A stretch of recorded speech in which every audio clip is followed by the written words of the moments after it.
একজন অমুসলিম মহিলা আসলো, হিন্দু ভদ্র মহিলা, বৃদ্ধা মহিলা, আরেক রাজ্যে বসবাস করে সম্রাট জাহাঙ্গীরের কাছে আসলো। অনেকদিন পরে এসে অভিযোগ করলো, সম্রাট জাহাঙ্গীর, আপনি বলেছেন এই ভারতের মধ্যে, এই ভারতবর্ষের সকল নাগরিক সমান অধিকার পাবে, আপনি ক্ষমতা চালাচ্ছেন, কিন্তু আমরা অসহায় ফ্যামিলি, আমরা সমস্যাগ্রস্ত আছি। একজন লম্পট আমাদের ঘরের মধ্যে ঢুকে রাতের বেলায়, আমার একটা ছেলে আছে, ওই ছেলে বহু দূরে থাকে, চাকরি করে, 1.5-2 মাস পরে বাসায় আসে। আমার ঘরের মধ্যে আমার সুন্দরী পুত্রবধূ আছে, আমি আমার পুত্রবধূ আমার ঘরের মধ্যে থাকি, আমরা সাধারণ ফ্যামিলি, আমরা সাধারণ ঘরের মধ্যে বসবাস করি। ওই লম্পট রাতের বেলায় আসে, রাতের বেলায় এসে আমার পুত্রবধূর সাথে সে অপকর্ম ব্যভিচারে লিপ্ত হয়, কিছু করার থাকে না। আমার আপনার কাছে বিচার দিতে আসছি। সম্রাট জাহাঙ্গীর এই অভিযোগ শুনে কলিজা কেঁপে উঠছে, আমার রাজ্যে, আমার দেশের মধ্যে আমি একজন মুসলিম শাসক, আমি আল্লাহর কাছে কি জবাব দেব? এবার বলছে, মা হিন্দু ভদ্র মহিলাকে বলছে, আপনি চলে যান, আমি সেই বিচার করবো ইনশাআল্লাহ। আলহামদুলিল্লাহ বলেন। এবার তিনি ঠিকানা নিলেন, যথাসময় ওই রাজ্যে ওই মহিলার বাড়িতে গেলেন। যাওয়ার পরে এবার রাত যখন গভীর হলো, বলছে বাতিটা নিভিয়ে দেন। বাতি নিবানো হলো, উনি দরজার পাশে দাঁড়ানো, হাত তরবারি, নাঙ্গা তরবারি, খোলা তরবারি হাতের মধ্যে। ঠিক রাত যখন 12টা-1টা বাজলো, ওই লম্পট ঘরের মধ্যে ঢুকলো। ঢোকার সাথে সাথে সম্রাট জাহাঙ্গীর হাতের মধ্যে তরবারি ছিল, তরবারিটা নিয়ে এমন জোরে আঘাত করছে, এক আঘাতেই ওই লম্পটের কল্লা উড়ে গেছে। আল্লাহু আকবার কোন, ছিটকে পড়েছে লম্পট। বলছে, মা বাতিটা জ্বালান। ওই বৃদ্ধা মহিলা, হিন্দু ভদ্র মহিলা বাতিটা জ্বালাইলেন। এবার যখন লম্পটের দিকে তাকাইলেন, চেহারাটা দেখলেন, চেহারা দেখে বলছে আলহামদুলিল্লাহ। কি বলছেন? আলহামদুলিল্লাহ। এবার বৃদ্ধা মহিলাকে বলছে, মা আমাকে পানি দেন। একটা গ্লাসে করে পানি এনেছিলেন, বলছে না, গ্লাসটা আমাকে পুরো কলসি বা জগ নিয়ে আসেন। কলসি ভর্তি, জগ ভর্তি পানি নিয়ে আসলো, পুরো জগ ডক ডক করে পুরো জগ পানি খেয়ে ফেললো। এত পানি মানুষ পান করে নাকি মহিলা ভয় পেয়ে গেছে। এবার বলছে, সম্রাট জাহাঙ্গীর, আপনার কাছে 3টা প্রশ্ন। বলেন, কয়টা প্রশ্ন? প্রথম হলো, আপনি কেনই বললেন বাতি নিবানোর জন্য? তারপরে যখন বাতিটা আবার জ্বালাইলাম, আপনি কি বলছেন? আলহামদুলিল্লাহ। লম্পটের চেহারা দেখে কি বলছে? আলহামদুলিল্লাহ বলছেন। কেন আলহামদুলিল্লাহ বললেন? 3 নাম্বার প্রশ্ন, এত পানি, এত অধিক পানি কি মানুষ পান করে? আপনি এত পানি কিভাবে খাইলেন? এত পানি কি করে পান করলেন? আল্লাহু আকবার বলেন না। কয়টা প্রশ্ন? কথা কয় না, কয়টা প্রশ্ন? এবার সম্রাট জাহাঙ্গীর প্রশ্নের জবাব দিচ্ছে। যখন বলছে আপনি কেন, বলছে বাতি নিবানোর জন্য। বলছে বুড়িমা ওই হিন্দু ভদ্র মহিলাকে বলছে, আমি এই জন্য বলছি বাতি নিবানোর জন্য, আমি এই জন্য বলেছি, যেই লম্পট আপনার পুত্রবধূর সাথে অন্যায় কাজ করতে রাতের বেলায় আসে, আমার ধারণা ছিল, আমার বিশ্বাস ছিল, আমার ছেলে ছাড়া তো এই দুঃসাহস কারো হতে, এই দুঃসাহস আমার ছেলে হতে করছে, আমার ছেলে ছাড়া এই দুঃসাহস কার হবে? আমার রাজ্যে, আমার দেশের মধ্যে এটা হয়তো আমার ছেলে করছে। এখন যদি বাতিটা জ্বালানো থাকে, তাহলে হয়তো সন্তানের প্রতি মায়া আসতে, ঠিক না? তাতে মায়া না আসে, আমার সন্তান হলে পর্যন্ত লম্পটে তার কল্লা উড়িয়ে দেব। আল্লাহু আকবার কর। যেই শাসক সন্তানের বিচার করতে জানে না, যেই নেতা দলের লোকের বিচার করে না, ওই দেশে শান্তি আসতে দেখে না। বহু শাসক দুনিয়াতে দেখছি যে ছেলে অন্যায় করছে, লুটপাট করছে, আরেকজন স্ত্রী নিয়ে আসছে, যখন বিচার করে নাই, একটা পর্যায়ে ধ্বংস হয়ে গেছে। কথা কোন ঠিক কিনা? অনেক নেতা আছে নিজের দলে অন্যায় করলে মানে 7 খুন মাপ, আর অন্য হইলে অন্যায় না করলো মিথ্যা নাটক সাজাইয়া, মিথ্যা মামলা দিয়া তাকে বিচার করে। কথা কোন ঠিক কিনা? সুতরাং যেই দেশে ন্যায় বিচার হয় না, নিজের দলের বিচার হয় না, নিজের ছেলের বিচার করে না শাসকরা, ওই দেশে শান্তি আসতে, এই জন্য আগে নিজের ছেলের বিচার হবে। নবী সাল্লাল্লাহু আলাইহি সাল্লাম নিজের মেয়ের ব্যাপারে বলেছেন, লাকাতাতু ইয়াদাহা, যদি ওই মেয়েটা চুর না হয়ে আমার মেয়ে চুরি করত, ফাতিমা তো বিনতে মুহাম্মদ সাল্লাল্লাহু আলাইহি সাল্লাম, যদি আমার মেয়ে ফাতিমা চুরি করত, লাকাতাতু ইয়াদাহা, of course I have cut off her hand, অবশ্যই আমি আমার মেয়ের হাত কেটে দিতাম। আল্লাহু আকবার কর। দেখছেন ছেলের বিচার আগে হযরত ওমর নিজের সন্তানকে মদ পান করার কারণে দুর্রা নিজে মেরেছে, কথা কোন ঠিক কিনা? এই জন্য যে শাসক নিজের দলের লোকের বিচার করে আগে, নিজের সন্তানের বিচার করে আগে, ওই দেশে ইনসাফ প্রতিষ্ঠা না হয়ে পারে না, কথা কোন ঠিক কিনা? আমার ভাইয়েরা, সম্রাট জাহাঙ্গীর বলল এই জন্য আমি বাতি নিবাইতে বলেছি, এটা যদি আমার ছেলে হয় হয়তো কলিজা কাঁপতে পারে, মায়া লাগতে, তাতে মায়া না আসে বিচারের মধ্যে। সুবহানাল্লাহ বলেন। এরপরে বলল আপনি লাশটাকে দেখে লম্পটের চেহারা দেখে কি বলছেন? কথা কই না, কি বলছেন? আলহামদুলিল্লাহ কেন বললেন? ওই এই জন্য আলহামদুলিল্লাহ বলছি, যখন আমি লম্পটের চেহারাটা দেখলাম, দেখার পরে আমি লম্পটের চেহারা দেখে দেখতে পেরেছি এটা আমার ছেলে না, এটা আমার ছেলে না, এটা অন্য লম্পট, আমার সন্তান নয়। এই জন্য আমি আল্লাহর দরবারে আলহামদুলিল্লাহ শুকর করছি, অন্তত আমার ছেলে এমন অন্যায় করে নাই। সুবহানাল্লাহ না? এবার জিজ্ঞেস করলো আপনি এত অধিক পানি কেন পান করলেন? 3 নম্বর প্রশ্ন। বলছে বুড়িমা ওই হিন্দু ভদ্র মহিলাকে বলছে আপনি অমুসলিম, আমি মুসলিম শাসক, আমার কাছে সবাই সমান, ঠিক কি না? মুসলিম অমুসলিম সবাই কি আইনের দিক দিয়ে সমান, অধিকারের দিক দিয়ে কি নাগরিক হিসাবে সমান। আমরা আমার দেশের সংখ্যালঘু বলতে আমরা কিছু মনে করি না, সবাই দেশের নাগরিক, কথা কোন ঠিক কিনা? ইসলামী সরকার হলে ইনশাআল্লাহ মুসলিম অমুসলিম নাগরিক হিসাবে সবাই সমান অধিকার পাবে, ঠিক না বেঠিক? সম্রাট জাহাঙ্গীর বললাম আপনি যখন আমার কাছে বিচারটা দিয়ে আসছেন, আমি সিদ্ধান্ত নিয়েছি যতদিন সময় লাগে বিচার করা ছাড়া আমি সম্রাট জাহাঙ্গীর এক লোকমা খাবার খাবো না, এক ঢোক পানি পর্যন্ত আমি পান করি নাই। আল্লাহু আকবার। এই জন্য আমি তৃষ্ণার্ত, অধিক পানি পান করে ফেলেছি। সুবহানাল্লাহ বলেন না? এই ছিল ভারতবর্ষের শাসক, আর তোমরা একটু ক্ষমতা হইয়া মুসলমানদেরকে মারতেছো। মনে রাখবা গাজওয়াতুল হিন্দ আসতেছে, ইনশাআল্লাহ এই ভারত আবার মুসলমান শাসন করবে ইনশাআল্লাহ। তখন ইনশাআল্লাহ, ইনশাআল্লাহ, ঠিক কি না? আমার ভাইয়েরা, আমার বন্ধুগণ, নমরুদ আইন করলো যত শিশু জন্ম হবে তাকে হত্যা করে ফেলবে, কথা মনে আছে কিনা? 7 মাস যেতে না যেতে হত্যা যজ্ঞ শুরু হয়ে গেল। যখনই কোনো মা সন্তান গর্ভ থেকে দুনিয়াতে আসে, ওই সন্তানটাকে মায়ের কোল থেকে, বাবার কোল থেকে টেনে হেসড়ে হত্যা করে ফেলে। এদিক দিয়ে ইব্রাহিম নবী, তিনি তার মায়ের গর্ভে আছেন। সুবহানাল্লাহ। সাধারণ নিয়ম হলো কোনো মায়ের গর্ভে যেন কোনো সন্তান, কোনো মায়ের গর্ভে যদি কোনো সন্তান ধরেন 3-4 মাস যায়, তখন ওই মহিলার একটা অবস্থা বোঝা যায় তার গর্ভে কি আছে, সন্তান আছে, ঠিক না ভাই? এই যে ইব্রাহিম আলাইহিস সালাম মায়ের গর্ভে আছেন, 3, 4, 5, 6 মাস হয়ে গেল, 8, 9 মাস 10 মাস পর্যন্ত চলে গেল। এই যে ইব্রাহিম নবী মায়ের গর্ভে আছে, এটার মা আদনা, ইব্রাহিম নবীর মা আদনার কোনো শারীরিক অবস্থার পরিবর্তন হয় নাই। কে বাঁচাবেন? জোরে কর না, কে বাঁচাবেন? এদিক দিয়ে প্রসব বেদনার সময় হয়ে গেল, অর্থাৎ সন্তান ডেলিভারির সময় হয়ে গেল। এবার আদনা স্বামী আজরকে বলতেছে, ওগো স্বামী আজর, কত দেখলাম আমাদের দেশে যখনই কোনো নারী সন্তান প্রসব করে সন্তানের সামনেই সন্তানটাকে টেনে হেসে নিয়ে পিতা মাতার সামনে, শিশুটাকে আব্বা আম্মার সামনে ছেলে হলে পরে নমরুদের বাহিনীরা আছাড় মেরে হত্যা করে ফেলে। ওগো স্বামী আজর, এখন তো আমাদের সন্তান হবে, আমাদের সন্তানটাকেও তো আমাদের চোখের সামনে আছাড় মেরে ফেলবে, কেমনে সহ্য করব, কেমনে মেনে নেব? কাঁদতেছেন। স্বামী স্ত্রী পরামর্শ করলেন। এরপরে বহুদূর পাহাড়ি এলাকা, পাহাড়ের পাদদেশ, এবং সেখানে পাহাড়ের গুহা। রাতের বেলায় গভীর নিশীথে চলে গেল সেই গুহার মধ্যে, পাহাড়ি এলাকা অনেক দূরে, গুহার মধ্যে অবস্থান করলো। আল্লাহর কুদরতে ইব্রাহিম নবী মায়ের গর্ভে থেকে দুনিয়ায় তাশরীফ আনলেন।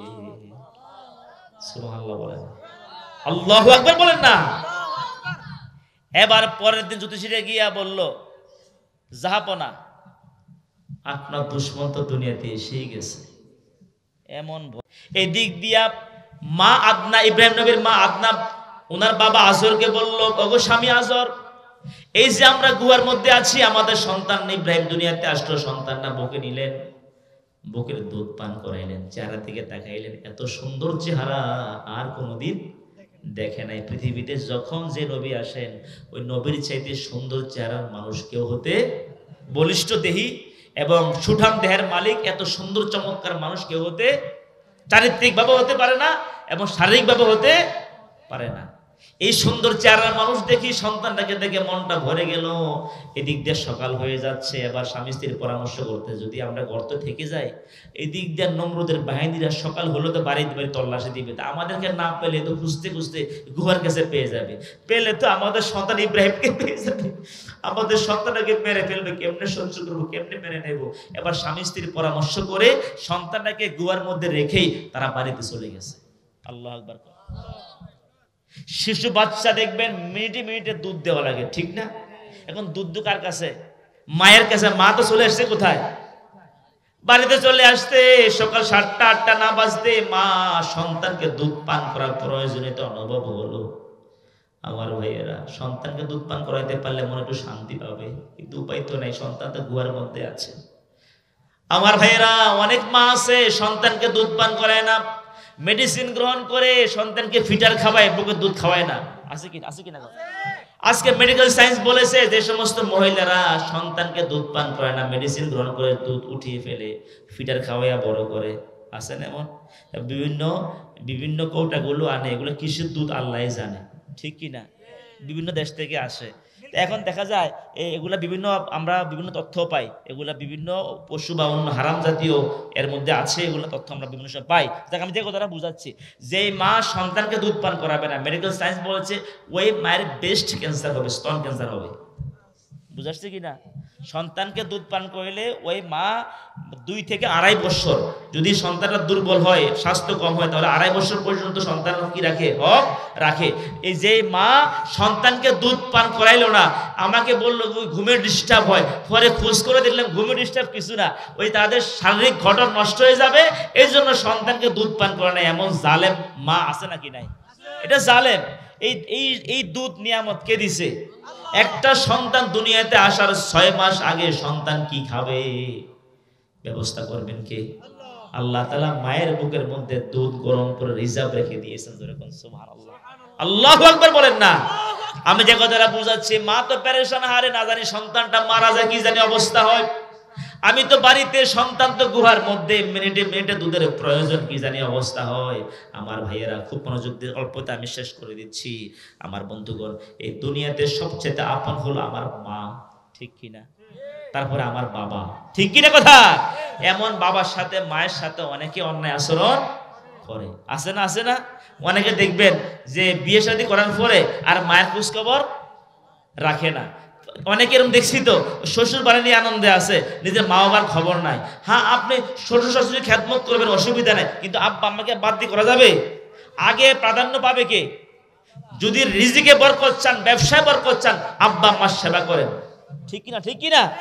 এক ছেলে আছে, সে নতুন বিয়ে করছে, আর অনেক পুত্রবধূরা আছে যে শাশুড়ি আর পুত্রবধূ মেলে না, আছে না? ওই শাশুড়িটাও পুত্রবধূকে নিজের মেয়ের মতো ভাবতে পারে না, আর ওই পুত্রবধূ শাশুড়িকে মায়ের মতো আপন মেনে নেয় না। এই জন্য সমাজের মধ্যে, পরিবারের মধ্যে বেশিরভাগ সমস্যাগুলো হয়, ঠিক কিনা? এক মহিলা আছে, তার স্বামী মারা গেছে, এই ছোটবেলায় সন্তান ছোট, চিন্তা করলো অন্যত্র বিয়ে হলো তো সন্তানটা মানুষ হবে না। এটা ভেবে সে চিন্তা করলো যে না, আমি আমার সন্তানটা মানুষ করার জন্য আমি আমার চরিত্র হেফাজত করব। তাহলে তো হয়, কি বলেন? চরিত্র হেফাজত করলে যদি কেউ সন্তান প্রতিপালনের জন্য জীবনটা কাটিয়ে দেয়, ইজ্জত হেফাজত করে, আল্লাহ বিধিবিধান মেনে চলে, আল্লাহ তাকে জান্নাত দিয়ে দিবেন, সুবহানাল্লাহ বলেন। আর এমনি বিধবাদের বিবাহ দিয়ে দেওয়াটাই উত্তম। কথা বুঝাচ্ছি কিনা? এখন মহিলা চিন্তা করলো আমার সন্তান তো অমানুষ হয়ে যাবে, তাকে মানুষ করার জন্য, লেখাপড়া করার জন্য তাকে শিক্ষিত করছে, লেখাপড়া শিখেছে, এবার কি বলে তাকে নামাজি বানাইছে, ফরজগার বানাইছে, এই মহিলার পরিশ্রমের কারণে। আলহামদুলিল্লাহ বলেন না? ছেলে চিন্তা করলো আমি যখন বিয়ে করবো, আমি চাইবো যে আমার পুত্রবধূ যেন, মানে আমার স্ত্রী যেন আমার মায়ের পুত্রবধূ, আমার স্ত্রী যেন আমার মায়ের সবসময় যত্ন করে। আলহামদুলিল্লাহ বলেন না? কি এটাই তো টার্গেট, কি বলেন? কারণ মা বাবা অন্যায় করলেও আমরা কিন্তু আব্বা আম্মার সাথে বেয়াদবি করতে পারবো না। যদি আব্বা আম্মা অন্যায় করে, জবাব দিবি কার কাছে? অনেকে আছে না, আব্বা আম্মা এক ছেলেকে একরকম দেখে, আছে না? এক ছেলেকে একরকম সন্তান দেয়, মেয়েদেরকে সম্পদ থেকে বঞ্চিত করে, এক ছেলেকে একরকম সম্পদ দেয়, এমন জালেম আব্বা আম্মা তো কি?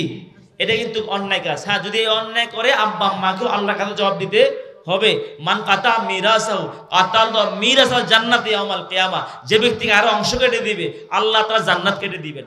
নাউজুবিল্লাহ বলেন না।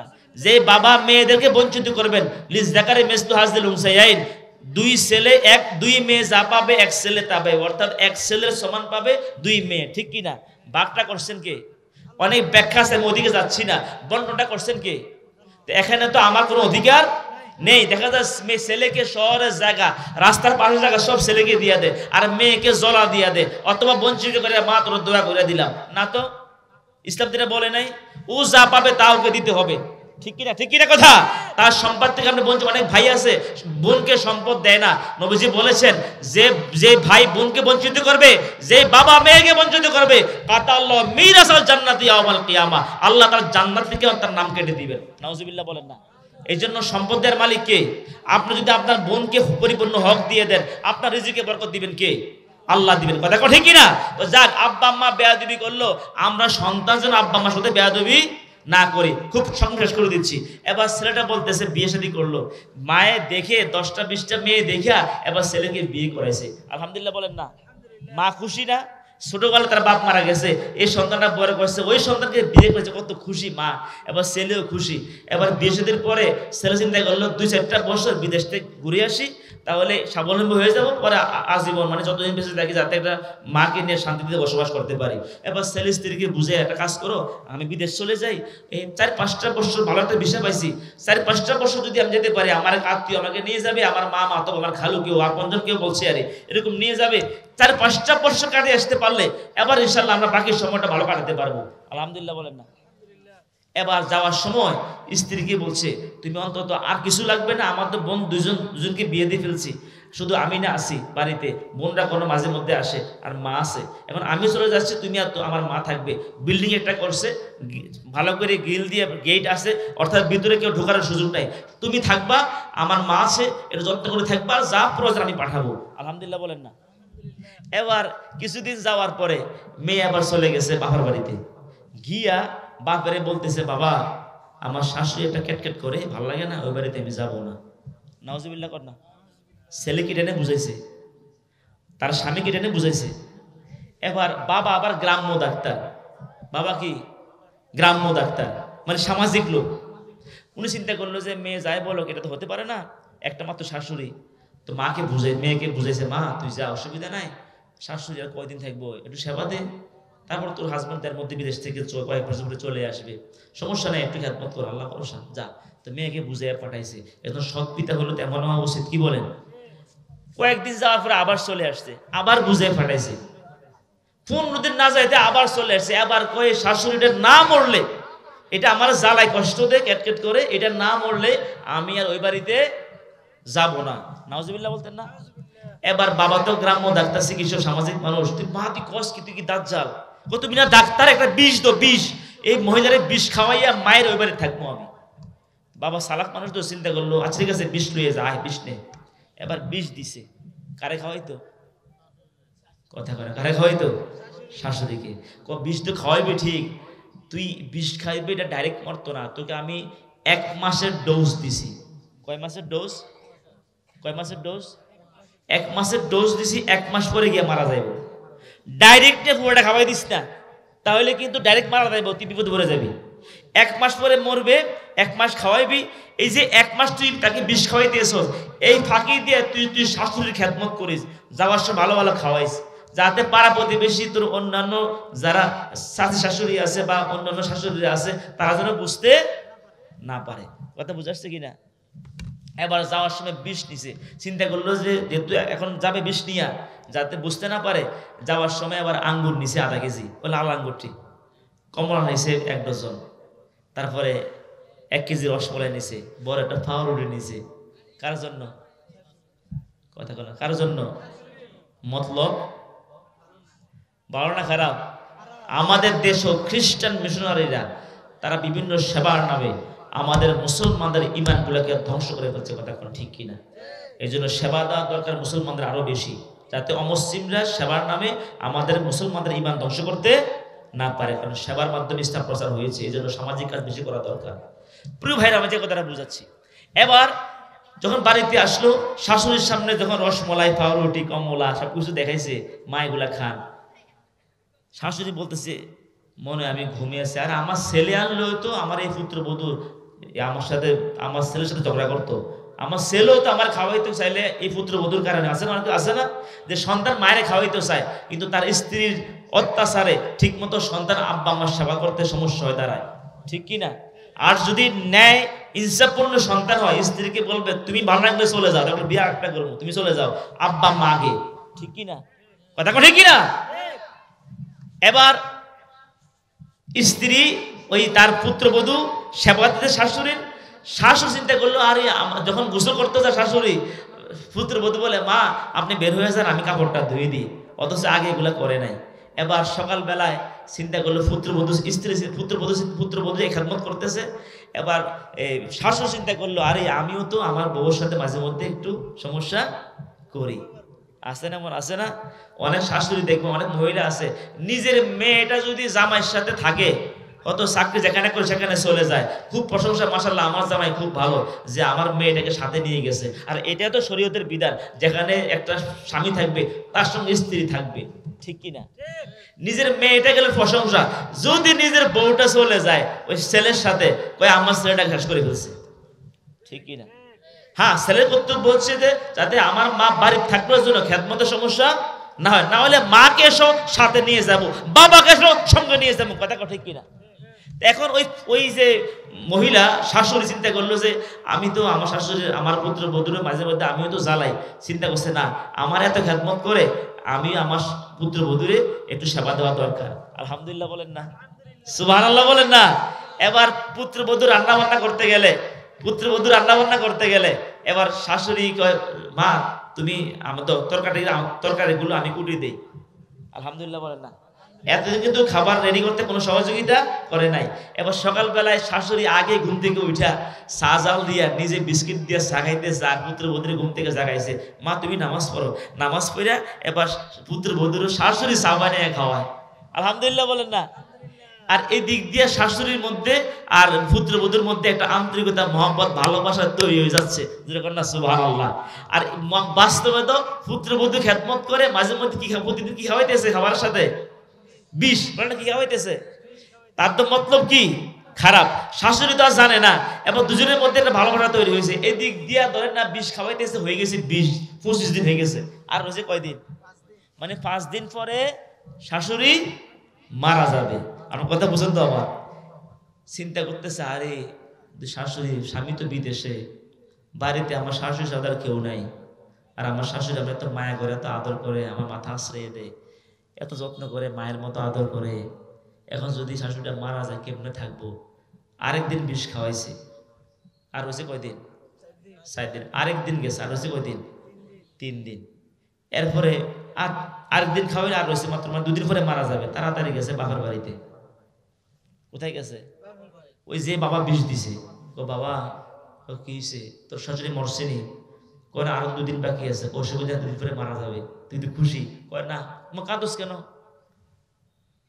এখন কি করতেছে? কাঁদোস কেন? কয় আমার শাশুড়ি মারা গেলে কেমনে থাকবো আমি, আমার এত মায়া করে, মায়ের মতো যত্ন করে।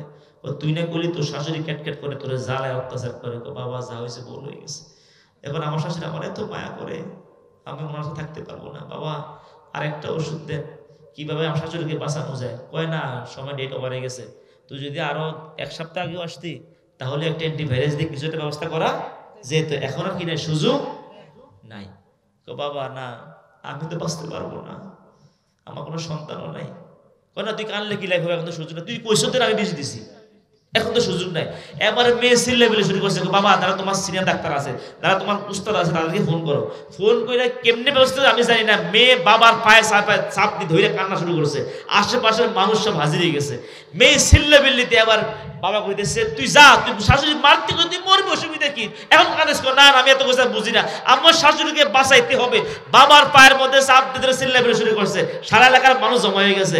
এবার শ্বশুর অর্থাৎ ওই মেয়ের আব্বা বলতেছে, সামাজিক মানুষ তো, গ্রাম্য ডাক্তার, এবার বলতেছে যা, তোর শাশুড়ি মরতো না, আমি যে বিষ দিছি না এটা বিষ না, আমি দিছি ভিটামিন ওষুধ। সুবহানাল্লাহ কর না, আলহামদুলিল্লাহ বলেন না। আসলে একটা বাবা মা যদি মেয়েটাকে ভালো করে বুঝাইতে পারে তাহলে কিন্তু এই সংসারটা ভাঙে না, নষ্ট হয় না। কথা ঠিক কিনা? এই জন্য শাশুড়িও স্যাক্রিফাই করতে হবে, পুত্রবধূকেও স্যাক্রিফাই করতে হবে, তাহলে একটা সমাজ সুন্দর হয়, একটা পরিবার সুন্দর হয়। আল্লাহ কবুল করুক, আমিন বলি। আমি যে কথাটা বলছি এখন শেষ করে দিচ্ছি। ওই সন্তানটা কোথায় আছে মনে আছে কিনা? ইব্রাহিম গুহার মধ্যে, বলেন না কোথায় আছে? মা আদনা পেরেশান, না জানি আমার ছেলেটা মারা যায় কি জানি অবস্থা হয়। সন্ধ্যা হতে না হতে পরের দিন গেল সন্তানকে দেখার জন্য। যখন কাছে গেল, তিনি তো মনে করতে সন্তান তো মারা গেছে, নাকি শুকিয়ে কঙ্কাল হয়ে গেছে। কাছে গিয়ে দেখে ইব্রাহিমকে আগের চাইতেও আরো তরু তাজা মনে হয়। আল্লাহু আকবার বলেন না। এবার লক্ষ্য করলো আঙ্গুল চুষতেছে, গভীর লক্ষ্য করে দেখলো আঙ্গুল চুষতেছে, একটা আঙ্গুল থেকে দুধ বের হচ্ছে। সুবহানাল্লাহ। আর একটা আঙ্গুল চোষা মারে, চোষার সঙ্গে সঙ্গে মধু বের হচ্ছে। আল্লাহু আকবার। কে দিছে রিজিক? কথা কয় না, কে দিছে? আমার বন্ধুগণ, এই দৃশ্য দেখে এবার আদনা স্বামী আজরকে বললো, গো স্বামী আজর মনোযোগ দিয়ে চাও, খুব খেয়াল করো, দেখো। স্বামী স্ত্রী উভয় দেখতে পেল সন্তান ইব্রাহিম আঙ্গুল চোষার সাথে সাথে মধু বের হয়, আরেক আঙ্গুল চুষলে কি বের হয়? দুধ বের হয়। এই দৃশ্য দেখে এবার স্বামী স্ত্রী পরস্পরে বলতেছে, ওই যে জ্যোতিষীরা বলছিল একটা কথা, মনে আছে কিনা? এমন একটা শিশু দুনিয়াতে আসবে, যে শিশু সন্তানটি দুনিয়াতে আসলে পরে নমরুদের পাওয়ার, ক্ষমতা, রাজত্ব সব তছনছ হয়ে যাবে, শেষ হয়ে যাবে। এটা আর কেউ নয়, এটা আর কেউ নয়, এটা হলো আমাদের সন্তান ইব্রাহিম। আল্লাহ আকবার বলেন না। তার মানে তারা বুঝতে পেরেছে আমাদের সন্তান ইব্রাহিমের মাধ্যমে এর নমরুদ দুনিয়া থেকে খতম হবে। আল্লাহ আকবার বলেন না। এবার সব সময় খোঁজ খবর রাখে, রাতের বেলায় আসা যাওয়া করে। অনেক লম্বা কথা, আমি সংক্ষেপ শেষ করে দিচ্ছি। আমার বন্ধুগণ, রাতের বেলায় এসে সন্তানের খোঁজ খবর রাখে। এমনি ভাবে ইব্রাহিম নবী গুহার মধ্যে বয়স হয়ে গেছে 12 বছর। সুবহানাল্লাহ। কত বছর? মানে এই এলাকাতে, এই গুহার এলাকা এখানে থাকে 12 বছর বয়স হয়ে গেছে। আল্লাহ বলতেন না, আল্লাহ তাআলা বলতেছেন, ওয়াকাযালিকা নুরি ইব্রাহিম মালাকুতাস সামাওয়াতি ওয়াল আরদ ওয়ালিয়াকুনা মিনাল মুকিনিন। আল্লাহু আকবার। আমি इब्राहिम और हम इस तरह इब्राहिम को आसमान और जमीन के अजायबत दिखाने लगे ताकि वो खूब यकीन करने वाले में हो जाए। আমি ইব্রাহিমকে আকাশ এবং জমিনের সকল আশ্চর্য বিষয়গুলো, বস্তুগুলো আমি দেখিয়ে দিয়েছি, যাতে আমার ইব্রাহিম আমার সৃষ্টিগুলো দেখে দেখে আমি আল্লাহর প্রতি বিশ্বাসী হয়ে যাই। ওয়ালিয়াকুনা মিনাল মুকিনিন, that he be one of those who have faith with certainty, যেন আমি আল্লাহর প্রতি অগাধ বিশ্বাসী হয়ে যাই, ইমানদার হয়ে যাই। এই জন্য সব সৃষ্টিগুলো আমি ইব্রাহিমকে দেখিয়ে দিয়েছি। আল্লাহু আকবার। ইব্রাহিম আলাইহিস সালাম যখন গুহা থেকে রাতের বেলা বের হয়, আকাশের তারকারাজি চাঁদ দেখে দেখে ভাবতেছে, মহাকাশ কে বানাইলো? দিনের বেলা সূর্য কে তৈরি করলো? এরপরে বালু রাশি কে বানাইলো? জলরাশি কে বানাইলো? পাহাড় পর্বত কে নির্মাণ করলো? এই সৃষ্টিগুলো দেখে দেখে ইব্রাহিম আলাইহিস সালাম আল্লাহর প্রতি পরিপূর্ণ বিশ্বাসী হয়ে গেছে। জোরে বলেন সুবহানাল্লাহ। নবুয়ত এখনো পান নাই, মানে শিশু অবস্থায় বিশ্বাসী হয়ে গেছে। এবার চিন্তা করতেছে, আমার মা জানে আমার রবকে চিনি কিনা, আমার আল্লাহ জানি আমার রবকে চিনি, আমার বাবা জানি আমার আল্লাহকে চিনি কিনা, আমার রবকে চিনি কিনা। বেশিরভাগ মায়ে এসে খোঁজ খবর রাখে। পরের দিন মা আসলো, আর তিনি ভাবতেছে আজকে মায়ের প্রশ্ন করবো, মা আমার রবকে চিনি কিনা। সুবহানাল্লাহ বলে। এবার মাকে প্রশ্ন করলো। পরের দিন সন্ধ্যার সময় মা আসলো। এসে আসার পরে বলছে, মা তোমার রবকে? বলছে, কেন বাবা, কেন? বলুন না মা, বলুন। আমার রব হচ্ছে তোমার বাবা আসর। নাউজুবিল্লাহ কয় না? কত বড় মা! কি বলে? আল্লাহকে বাদ দিয়ে আমার বাবা, আবার বাবা কি করে আমার মায়ের রব হয়? মা খুব, মায়ের জবাবে খুব কষ্ট পেয়েছে, ব্যথা পেয়েছে। এবার মাকে তৃতীয়বার প্রশ্ন করলো, মা তাহলে আমার বাবা যদি আপনার রব হয়, তাহলে আমার বাবার রব কি? আল্লাহু আকবার বলেন। কেন বাবা, কেন? বলুন না মা, বলুন, বলুন। তোমার বাবার রব হচ্ছে বাদশাহ নমরুদ। নাউজুবিল্লাহ। কাল কি কইেন? এত আস্তে করে নাউজুবিল্লাহ, কত বড় অপরাধ। মা আল্লাহকে বাদ দিয়ে জালেম নমরুদ কি করে মায়ের রব হয়? এবার মাকে চূড়ান্ত প্রশ্ন করছে, মা যদি আমার রব হয় তোমার বাবা, তোমার রব যদি হয় আমার বাবা আজর, আর আজরের রব যদি হয় আমার বাবা আজর, রব যদি হয় সে জালেম নমরুদ, মা আমাকে এবার জবাব দেন সে জালেম নমরুদের রবকে। আল্লাহু আকবার। মা বলছে খামোশ, থেমে যা, চুপ হয়ে যা, আর প্রশ্ন করিস না, সামনে আর বাড়া যাবে না, থেমে যা, খামোশ হয়ে যা। বলেন ইব্রাহিম কি থেমে যাওয়ার লোক নাকি? কথা কন না কেন? ইব্রাহিমকে থেমে যাওয়ার লোক নাকি? ইব্রাহিমকে খামোশ হওয়ার লোক নাকি? মুমিন থামতে পারে না, মুমিন ঘাবড়ে যায় না, মুমিন হতাশ হয় না। মুমিনের এক হাত में कुरान है और एक हाथ में तलवार है, कुव्वत बाजुगर है, कुव्वत ईमान है। মুমিন দেখতে হালকা হতে পারে, মুমিন দেখতে শক্ত হতে পারে, মুমিন দেখতে দুর্বল হতে পারে, ঈমানের দিক দিয়ে মুমিন দুর্বল নয়, ঈমানের দিক দিয়ে মুমিন সতের সবল। কথা কোন ঠিক কিনা? ঈমানের শক্তিতে বলিয়ান হয়ে মৃত্যু পর্যন্ত হকের পক্ষে, দ্বীনের পক্ষে মজবুত হয়ে দাঁড়িয়ে থাকতে পারে। কথা কোন ঠিক কিনা? অসত্যের কাছে নতুনাই হবে শির, ভয়ে কাঁপে কাপুরুষ, লড়ে যায় বীর। বীর মুমিন মুসলমান কখনো বাতিলের সামনে মাথা নত করতে শেখে না। কথা কোন ঠিক কিনা? প্রিয় বন্ধুগণ, প্রিয় ভাইয়েরা, এই জন্য আসুন আমরা হকের পক্ষে, দিন কায়েমের পক্ষে। আগামীর বাংলাদেশ হবে কোরআনের বাংলাদেশ। কথা কোন ঠিক কিনা? আগামীর বাংলাদেশ হবে নবীর আদর্শের বাংলাদেশ। আসুন আমরা হকের পক্ষে দাঁড়াই। সাহায্য করবেন কে? ইনশাআল্লাহ এই জমিনে কোরআনের সমাজ কায়েম হবেই হবে যদি আলেম ওলামা আপামর দল, আমরা দল মত নির্বিশেষে, আমাদের দল তো একটাই, সেটা ইসলাম। ঠিক কিনা? বলেন দেখি, কবরের মধ্যে শোয়ানোর সময় একটা দোয়া পড়ে, জানেন নি আপনারা? কি দোয়া পড়ে? বিসমিল্লাহ ওয়া আলা, কি আপনাদের এলাকাতে পড়ে না? দোয়াটা পড়েন না? বিসমিল্লাহি, সকলে পড়েন না? বিসমিল্লাহি ওয়া আলা মিল্লাতি রাসূলিল্লাহ, কার নামে? বিসমিল্লাহ। তো যারা বিসমিল্লাহর বিরোধিতা করে তাদেরকে বিসমিল্লাহ কইয়া কবর দেওয়ার কি দরকার? ঠিক কি না? অনেকে বিসমিল্লাহ লিখতে চায় না, বলতে চায় না, অন্য কিছু লিখবে, তাও বিসমিল্লাহ লেখে না, তখন বিসমিল্লাহ দুশমনি। তো বিসমিল্লাহ কইয়া এই সমস্ত নাফরমানদেরকে কবর দেওয়া কি দরকার? মিল্লাতে রাসূলুল্লাহ, কার দলে? রাসূলের দলে। ঠিক কি না? আপনি নিশ্চিত হন রাসূলের দল ফুজিবাত না, রাসূলের দল সেকুলার নয়, রাসূলের দল জাতীয়তাবাদ নয়, রাসূলের দল মানুষের তৈরি করে কোনো তন্ত্র মন্ত্র না, রাসূলের দল হলো ইসলাম। কথা কোন ঠিক কিনা? যারা কোরআনের রাজনীতি করে, কোরআন দিয়ে দেশ চালাবে, ইসলামের রাজনীতি নাই। কথা করে নাই? কোরআন রাজনীতি নাই। আর রাজনীতির নামে সূরাতুল মুলক একটা সূরা এত আছে। কথা কোন ঠিক কিনা? রাজনীতির নামে সূরা এত আছে। বাদশা সুলাইমান দেশ চালাতে রাজনীতি করেছে, হযরতে ইউসুফ আলাইহিস সালাম রাজনীতি করেছে। কথা কোন ঠিক কিনা? একটা দেশের শাসক ছিলেন ইউসুফ আলাইহিস সালাম, মন্ত্রিত্ব পালন করেছে। সুলাইমান আলাইহিস সালাম দেশ চালাইছে। মুহাম্মদ সাল্লাল্লাহু আলাইহি সাল্লাম 10 বছর একটা দেশের প্রেসিডেন্ট ছিলেন। কথা কোন ঠিক কিনা? 10 বছর নবী সাল্লাল্লাহু আলাইহি সাল্লাম দেশ চালাইয়া রাজনীতি কারে কয়? বিশ্ব নবী শিক্ষা দিয়েছেন। কথা কোন ঠিক কিনা? মুহাম্মদ সাল্লাল্লাহু আলাইহি সাল্লাম কোরআন দিয়ে রাজনীতি করেছেন। ঠিক না ঠিক? সুতরাং যারা কোরআন দিয়ে রাজনীতি করে, রীতি রাজনীতি মানে কি? রাজ মানে শ্রেষ্ঠ, নীতি মানে সিস্টেম, নিয়ম। বলেন দেখি, কোরআনের চাইতে শ্রেষ্ঠ নীতি কি পৃথিবীতে আছে? কথা কয় না? আছে। শ্রেষ্ঠ নীতির নাম কি? আমি এক কথা বলে শেষ করছি। যেমন হাঁসের মধ্যে যেটা বড়, এটা আমরা কি হাঁস বলি? রাজহাঁস। ঠিক কি না? যেটা শ্রেষ্ঠ হাঁস। যারা মিস্ত্রির মধ্যে বড় মিস্ত্রি, বড় বড় প্রাসাদ নির্মাণ করে, তাদেরকে আমরা কি মিস্ত্রি বলি? রাজমিস্ত্রি বলি। তারপরে সড়কের মধ্যে যেটা বড় সড়ক, সব গাড়ি চলাফেরা করে, এটাকে রাজপথ বলি। ঠিক না?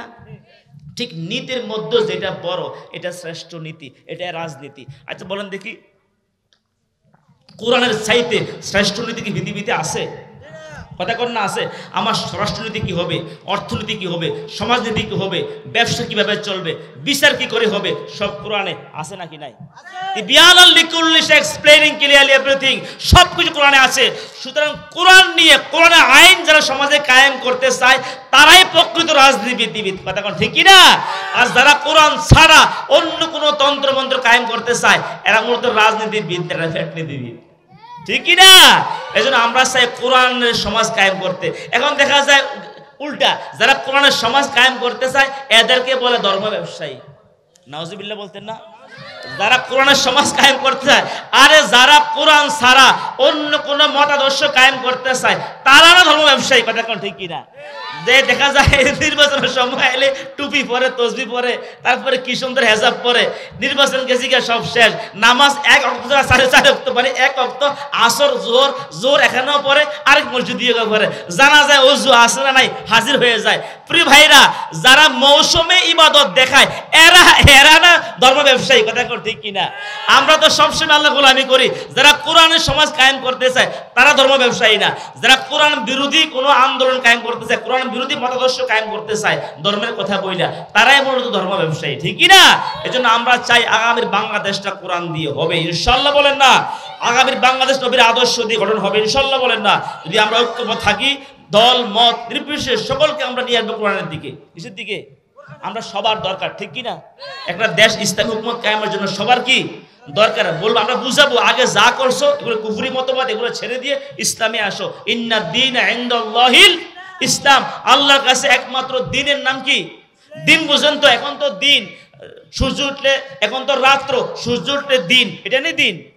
দিন মানে জীবন ব্যবস্থা, ব্যক্তি, পরিবার, সমাজ, রাষ্ট্র কিভাবে চলবে, ডিটেলস আলোচনা কোরআনের মধ্যে ইসলামে আছে। এইভাবে যদি আপনার দিনটাকে, আমরা ইসলামটাকে মানি, তাহলে সফল হব। ওমাইয়াবতাগি গায়রাল ইসলামি দীনাও ফালা ইউকবালা মিনহু, ইসলাম ছাড়া অন্য কোনো দিন গ্রহণ করলে পরকালে মুক্তি পাওয়া যাবে না। ফুজিবাদ একটা দিন, জাতীয়তাবাদ একটা দিন, সেকুলার সমাজতন্ত্র মতবাদ এগুলো একটা দিন, বিভিন্ন দিন আছে মানুষের তৈরি। আল্লাহ দিন দিয়েছে ইসলাম, আমরা কোনটা মানবো? ইসলাম মানবো, ঠিক কিনা? ঠিক কিনা?